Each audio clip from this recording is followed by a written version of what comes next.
परिवर्तन कर लेता है और एक मंत्र को पढ़ते हुए सू से कहता है कि तुम देखती जाओ, मैं तुम्हें अपने आत्मा को शरीर से अलग करके दिखाता हूँ। योंग ये इमेजिन करने लगता है कि उसकी आत्मा उसके शरीर से निकलकर हवा में उड़ने लगा है और सू से कहता है कि देखो मैं उड़ रहा हूँ। तभी सू से कहती है कि तुम इमेजिन करना बंद करो, कोई भी ऐसा नहीं कर सकता। योंग एक अनाथ बच्चा था, उसकी परवरिश एक ऑर्फनेज में हुई थी। इसके बाद सू उसे अपनी एक सीक्रेट सिंबल वाली नोटबुक दिखाती है जिसे उसने बनाया था, जिसे योंग अच्छे से याद कर लेता है। इसके बाद वो दोनों एक पुराने बंद पड़े हुए एक घर में जाते हैं और वहाँ के गैलरी में बैठकर एक दूसरे से बातें करने लगते हैं। इसी बीच योंग एक लकड़ी के टुकड़े को कुरेद उस पर सू के फेस को ड्रॉ करता है, जो बिल्कुल भी सू से नहीं मिल रही थी। इसके बाद वो दोनों वहाँ खेलने लगते हैं और तभी योंग की चप्पल टूटने की वजह से वो गिर जाता है और उसका हाथ एक दरार में फंस जाता है। जिसके बाद सू उसके हाथ को बाहर निकालकर उस पर पट्टी करती है और फिर उसे किस भी करती है। सू का किस करना योंग को बहुत अच्छा लगता है। फिर एक दिन योंग अपने बाकी के दोस्तों के साथ कंस्ट्रक्शन साइट के पास एक्सप्लोजन धमाके को देखने जाने का प्लान बनाता है। सू भी उसके साथ जाती है,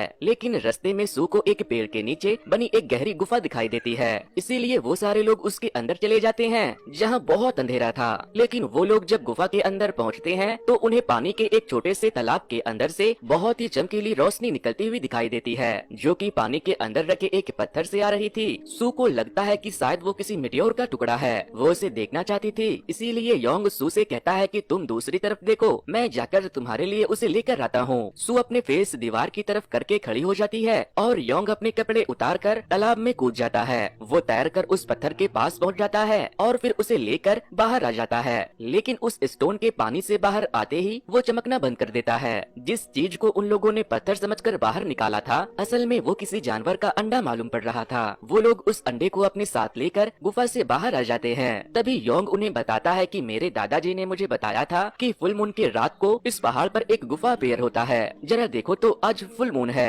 और गुफा भी है। तभी सू को याद आता है कि उसने गुफा से निकलते वक्त अपनी हेयर पिन वहीं गिरा दी, वो उसकी मॉम की आखिरी निशानी थी। इसीलिए वो उसे लेने के लिए वापस से उस गुफा के अंदर चली जाती है। सू के वहाँ से जाने के बाद योंग का एक दोस्त उससे कहता है कि अगर सू भाभी की कोई बहन वहन है तो जरा हमारी भी सेटिंग करवा दो। इधर गुफा के अंदर सू को अपनी मॉम की पिन मिल जाती है, लेकिन जब वो वहाँ से बाहर आने लगती है तो वहाँ एक बहुत ही तेज भूकंप आता है। खैर सू को कुछ नहीं होता, वो सही सलामत उस गुफा से बाहर निकल आती है। लेकिन जब वो बाहर आती है तो गुफा के बाहर खड़ा उसका एक भी दोस्त वहाँ नहीं था और वो अंडा वहाँ टूटा पड़ा था। जिसके बाद सू पूरे जंगल में इधर उधर अपने दोस्तों को ढूंढने लगती है, लेकिन वो उसे कहीं नहीं मिलते। वो रास्ता भी भूल चुकी थी, इसीलिए वो थक हार कर वहीं बैठ जाती है और रोने लगती है। इधर टाई और जी के पेरेंट्स उस टनल के कंस्ट्रक्शन साइट पर पहुंचकर वहां का काम रुकवा देते हैं। जिसके बाद मिस्टर पार्क वहां आते हैं और उन लोगों से पूछते हैं कि क्या बात है, जिस पर वो उसे बताते हैं कि हमारे बच्चे टनल देखने आए थे, लेकिन वो अब तक घर नहीं लौटे। तभी एक आदमी मिस्टर पार्क से पूछता है कि सू आपकी बेटी है ना? तो वो कहता है हाँ। जिस पर वो आदमी उसे बताता है कि वो भी हमारे बच्चों के साथ टनल देखने आई थी। मिस्टर पार्क कहते हैं कि यहाँ तो कोई भी बच्चा आया ही नहीं था,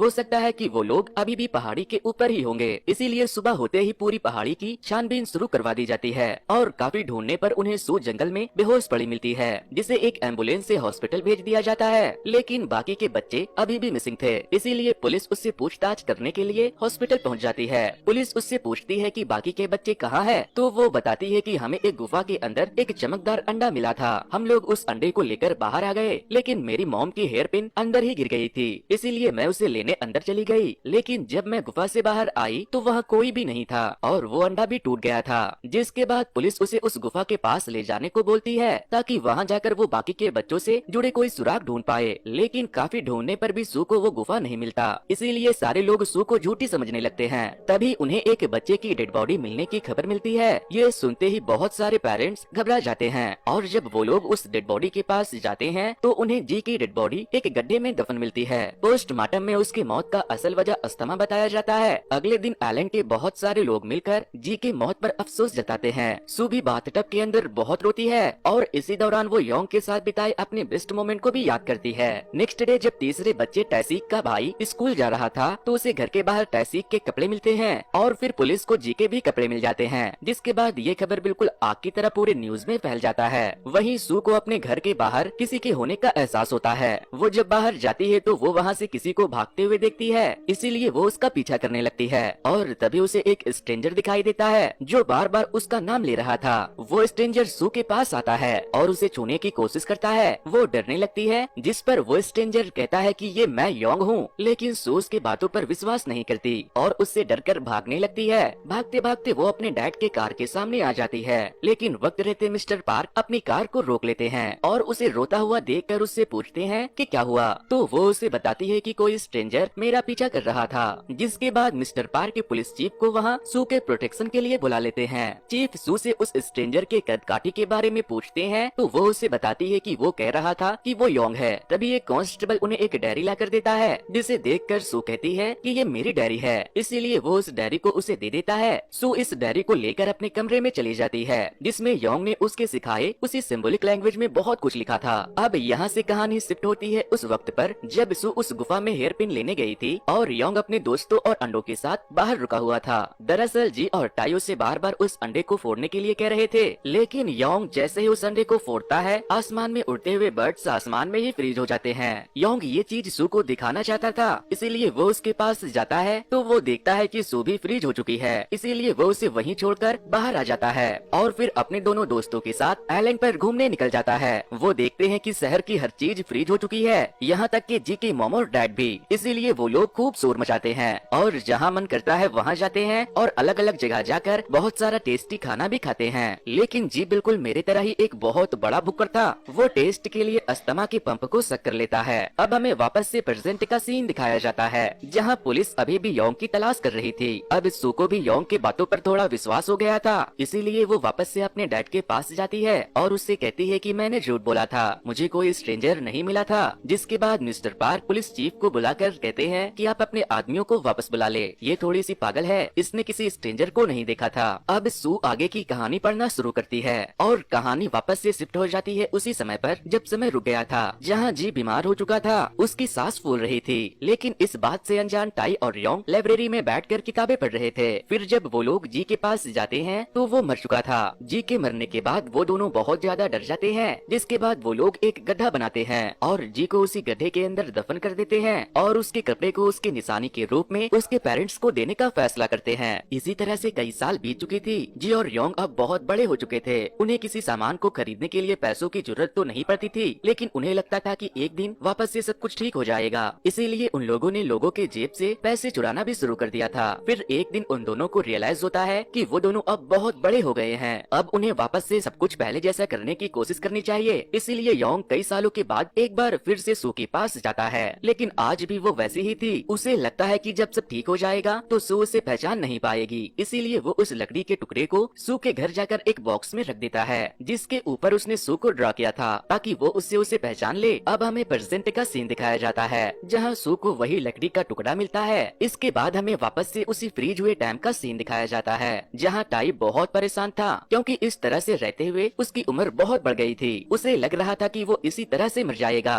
वो सोच सोच कर बहुत परेशान हो रहा था और फिर एक दिन टाई इस लैब से बोर होकर समंदर में कूदकर खुदकुशी कर लेता है। टाई के मरने के बाद योंग अब बिल्कुल अकेला पड़ गया था, इसीलिए वो भी समंदर में कूद जाता है। लेकिन टाई के समंदर में कूदते ही सब कुछ ठीक हो जाता है, समय वापस से चलने लगता है और उसकी बॉडी आइलैंड के किनारे आकर निकलती है। लेकिन अब वो बहुत बड़ा हो गया था और उसे बहुत सारी आवाजें सुनाई देने लगी थी, क्योंकि 20 सालों से उसने टाई के अलावा किसी भी और चीज की आवाज नहीं सुनी थी। अब हमें वापस से प्रेजेंट का सीन दिखाया जाता है, जहाँ सू योंग से मिलने के लिए उस बंद पड़े हुए घर में जाती है और योंग के हाथों को पकड़कर उसे सॉरी बोलती है, जिसके बाद वो दोनों एक साथ बहुत रोते हैं। इधर पुलिस को एक सीसीटीवी में योंग को टाई के घर के पास उसके कपड़े को रख कर जाते हुए दिख जाता है, इसीलिए पुलिस उसकी तलाश शुरू कर देती है। वहीं सू योंग के बाल काट कर उसे पहले जैसा बनाने की कोशिश कर रही थी। इसके बाद योंग उसे ढेर सारा पैसा दिखाता है, जिसे उसने टाइम फ्रीज होने पर लोगों से चुराया था। सू उन पैसों से योंग के लिए ढेर सारी शॉपिंग करके लाती है और उसे अच्छे से तैयार करती है और फिर उसी के साथ अपने बेड के नीचे सो जाती है। अगले दिन सू योंग के ऑर्फनेज में जाती है और वहाँ के वार्डन को टाइम फ्रीज होने को लेकर सारी बात बताती है और कहती है कि अगर आप सू को 20 साल के बाद देखोगी तो क्या आप उसे पहचान पाओगी? तो वो कहती है हाँ, क्यों नहीं। ये सुनते ही सू वहाँ से योंग को बुलाने के लिए चली जाती है, लेकिन तभी वहाँ मिस्टर पार्क आ जाते हैं और जबरदस्ती सू को अपने साथ वहाँ से लेकर जाते हैं, क्योंकि वार्डन ने मिस्टर पार्क को फोन करके ये बता दिया था कि आपकी बेटी मेरे पास आई है और बेकार की बातें कर रही है। वहाँ से जाते वक्त सू योंग से कहती है कि तुम जाकर वार्डन से मिल लो, वो तुम्हें जरूर पहचान लेगी। लेकिन वार्डन उसे पहचान नहीं पाती और उससे डरने लगती है, जिसके बाद योंग वहाँ से चला जाता है। दरअसल सू और योंग ये चाहते थे कि कोई कोई भी योंग को पहचान ले, जिससे कि पुलिस उसके ऊपर टाई के मरने को लेकर कोई कार्रवाई न करे। वहीं दूसरी तरफ मिस्टर पार्क सू को उसके कमरे में ले जाकर बंद कर देते हैं और उसका फोन भी ले लेते हैं, जिसमें सू के साथ एक फोटो में उसे योंग भी दिख जाता है। मिस्टर पार्क के वहाँ से जाते ही योंग दरवाजा तोड़कर सू के पास चला जाता है। सू उसे देखकर रोने लगती है और कहती है कि कोई भी मेरे बातों पर विश्वास नहीं करता,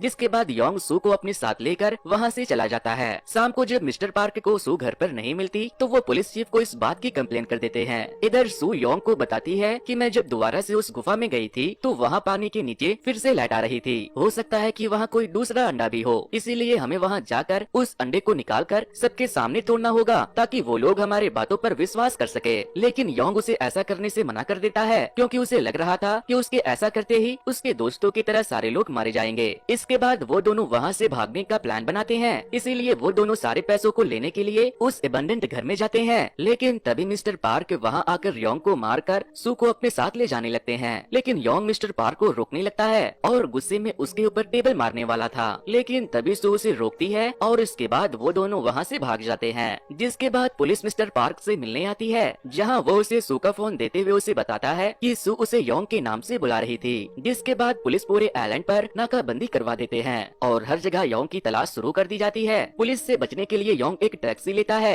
लेकिन तभी उन्हें रास्ते पर बहुत सारे पुलिस वाले गाड़ियों की चेकिंग करते हुए दिख जाते हैं। इसीलिए योंग और सू टैक्सी से उतरकर वहाँ से भागने लगते हैं, लेकिन पुलिस वाले उन्हें भागते हुए देख लेते हैं और उनका पीछा करने लगते हैं। वो दोनों भागते भागते एक टनल में पहुँच जाते हैं, जहाँ सू योंग से कहती है कि अगर हम दोनों एक साथ रहे तो पकड़े जाएंगे, इसीलिए तुम यहाँ से भाग जाओ। इसीलिए योंग को वहाँ से अकेले भागना पड़ता है। योंग को पुलिस दो वजह से पकड़ना चाहती थी, एक तो उसने टाई के घर जाकर उसके कपड़े रख दिए थे और दूसरा पुलिस उसे सू का किडनैपर भी समझ रही थी। योंग तो भाग चुका था, लेकिन पुलिस सू को पकड़ लेती है और उससे कहती है कि तुम जिसे छुपा रही हो उसी ने तुम्हारे दोस्त योंग को किडनैप किया है और तुमसे कह रहा है कि वो तुम्हारा दोस्त योंग है, इसीलिए तुम हमें उसके ठिकाने का बता दो ताकि हम योंग को बचा सके। लेकिन सू उन्हें कुछ भी नहीं बताती, जिसके बाद पुलिस उसे छोड़ देती है। पुलिस स्टेशन से निकलते ही सू भागते हुए पहाड़ी की तरफ निकल जाती है, लेकिन सू को छोड़ देना पुलिस की एक सोची समझी साजिश थी ताकि वो सू के जरिए योंग तक पहुंच सके। सू भागते हुए पहाड़ी पर जाकर उस गुफा को ढूंढने लगती है, जहां आज उसे वो गुफा फिर से मिल जाता है क्योंकि आज फुल मून था।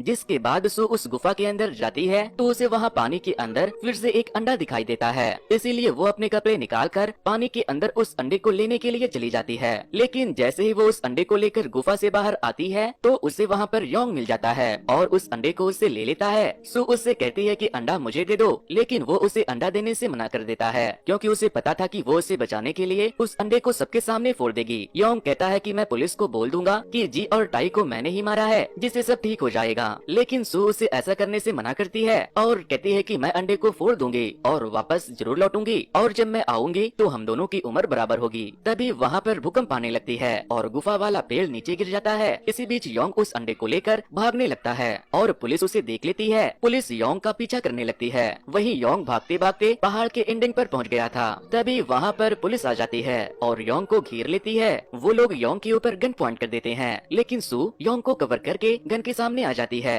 और कहती है कि आप लोग मेरी बातों का यकीन क्यों नहीं करते, ये मेरा दोस्त योंग है, इसने कुछ नहीं किया। इसी बीच कुछ ऑफिसर पीछे से आकर योंग को पकड़ लेते हैं और उसे पकड़ने के चक्कर में सू को धक्का लग जाता है और वो पहाड़ी से नीचे गिरने लगती है। लेकिन तभी चीफ उसे पकड़ लेते हैं, पर सू को बचाने के चक्कर में चीफ भी पहाड़ी से नीचे लटक गए थे। जिसके बाद योंग सू को गिरने से बचाने के लिए पहाड़ी से नीचे उतर जाता है, लेकिन तभी चीफ का हाथ छूटने की वजह से सू और चीफ दोनों पहाड़ी से नीचे गिरने लगते हैं। लेकिन वो लोग नीचे गिर पाते इससे पहले योंग उस एक को तोड़ देता है। जिसके बाद यहाँ से डायरेक्ट सीन शिफ्ट होती है और हम वापस से सू को एक बीच के किनारे देखते हैं। सू के साथ साथ चीफ भी यहाँ आ गए थे। दरअसल योंग ने इस बार उस अंडे का सही इस्तेमाल किया था। उसने सू के गिरने से पहले उसे तोड़कर वक्त को रोक दिया, जिससे कि चीफ और सू की जान बच गई। जिसके बाद सारे लोगों को सू के बातों पर विश्वास हो जाता है। चीफ सू और योंग से माफी मांगते हैं क्योंकि उस हादसे के बाद योंग कहीं गायब हो गया था। अब हमें कुछ महीने के बाद का सीन दिखाया जाता है, जहाँ मिस्टर पार्क का टनल बनाने का काम अब पूरा हो चुका था, इसीलिए अब वो लोग इस आइलैंड से जाने वाले थे। वहाँ से जाते वक्त सू बार बार पीछे मुड़कर देखती है क्योंकि उसे ऐसा लग रहा था कि शायद योंग उसके लिए वापस आएगा। मूवी के एंड में हम देखते हैं कि सू जिस शिप से जा रही थी उसे वहाँ पर योंग के जैसा दिखने वाला एक आदमी दिखाई देता है। वो जब उसके करीब जाती है तो वो कोई नहीं बल्कि योंग ही था, जो अब पहले से और ज्यादा बूढ़ा हो गया था। तो दोस्तों ये स्टोरी आपको कैसी लगी हमें कमेंट करके